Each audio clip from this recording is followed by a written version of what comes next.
From ashes we came, to ashes we return. Blessed be the...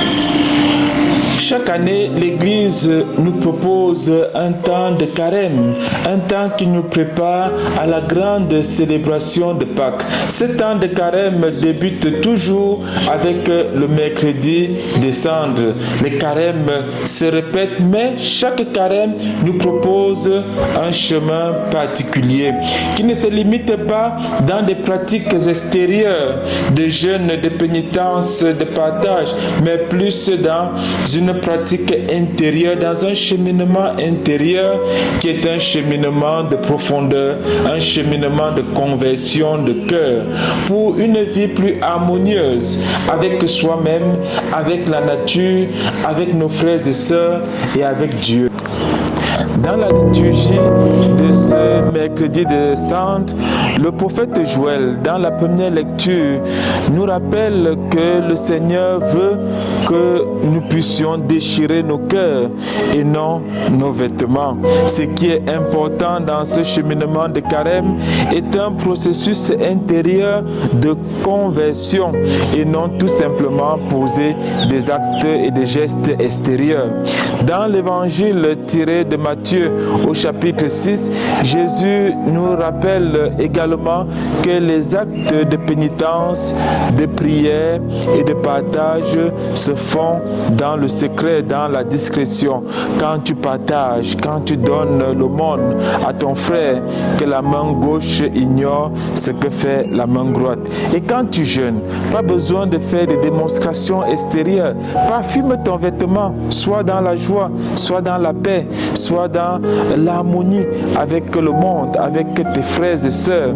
Et quand tu pries, pas besoin de montrer à tous que nous sommes des hommes de prière. Rentre dans ta chambre, ferme la porte et prie ton Père dans le secret.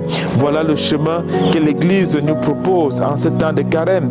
Et le pape Léon XIV, pour ce carême 2026, nous propose également un chemin à parcourir qui se résume principalement en deux verbes. Le verbe écouter et le verbe jeûner. Écouter et jeûner, tel est le titre du message que le pape nous adresse. Premièrement, écouter. C'est un verbe à conjuguer au quotidien durant ce temps de carême. Écouter en premier la parole de Dieu. Faire silence. Faire silence dans nos pensées, dans nos convictions intérieures pour davantage mettre au devant la parole de Dieu. Mais aussi écouter nos frères et sœurs. Et en particulier, écouter les faibles, écouter les pauvres, écouter le cri des personnes fragiles. Voilà la pratique à vivre au quotidien durant ce temps de carême. Le deuxième verbe que le pape nous propose, c'est le verbe jeûner. Il nous invite à purifier nos désirs, à discipliner nos désirs pour être davantage des personnes libres. Libres vis-à-vis de soi-même, libres vis-à-vis du monde, libres vis-à-vis de nos frères et sœurs.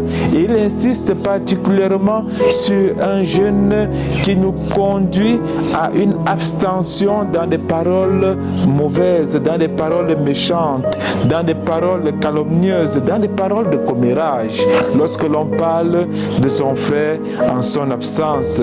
Ainsi, si nous mettons cela en pratique, notre chemin de carême sera véritablement un chemin de conversion, un chemin de communion.